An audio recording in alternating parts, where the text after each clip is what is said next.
Voilà, je voudrais saisir cette opportunité pour remercier vivement les populations de Badiana, le chef du village de Badiana, toutes les autorités locales de Badiana, et remercier Malan Diédou, fils de Badiana, qui a facilité ce parrainage. Je voudrais aussi dire que c'est un grand honneur. C'est vrai, c'est ma culture en tant que Diola, mais il y a des spécificités. Il faut aussi venir à Badiana pour comprendre les enjeux et comprendre pourquoi. Et c'est pourquoi j'ai été impressionné, vraiment impressionné, c'est le lieu de le dire. Et il me semble encore, à côté de cette activité, il y a une autre activité demain. C'est pourquoi je n'ai pas regretté encore ce parrainage. Et l'année prochaine, s'ils sont d'accord aussi, je suis prêt encore à revenir et parrainer encore cette activité. Parce que je sens que c'est une revalorisation de notre culture. Il faut développer ces genres d'activités pour permettre aux autres, aux uns et aux autres de comprendre qu'en Casamance, nous avons la culture. Nous avons la culture encore. Et cette culture-là, elle ne saurait se développer si nous tous, nous ne soutenons pas.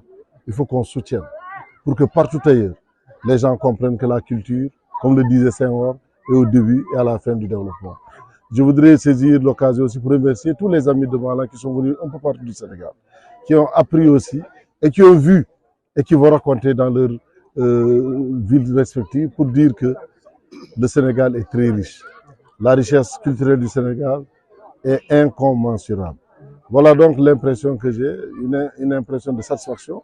Quand un parrain dit je vais revenir, c'est parce qu'il est content.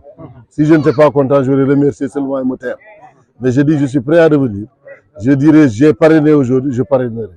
Parce que l'activité mérite cela. Et justement, vous avez suivi un peu cette activité spécifique, hein, notamment cette pirogue qui a été accompagnée depuis sa fabrication jusqu'au niveau du fleuve.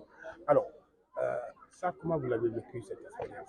Voilà, je l'ai vécu. Je disais à Malan tout de suite qu'une pirogue pareille, elle ne chavire jamais. Parce que c'est au-delà de la culture, il y a une expression, il y a un secret.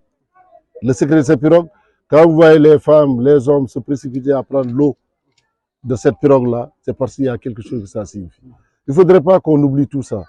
On risque d'effacer l'histoire si on ne le faisait pas.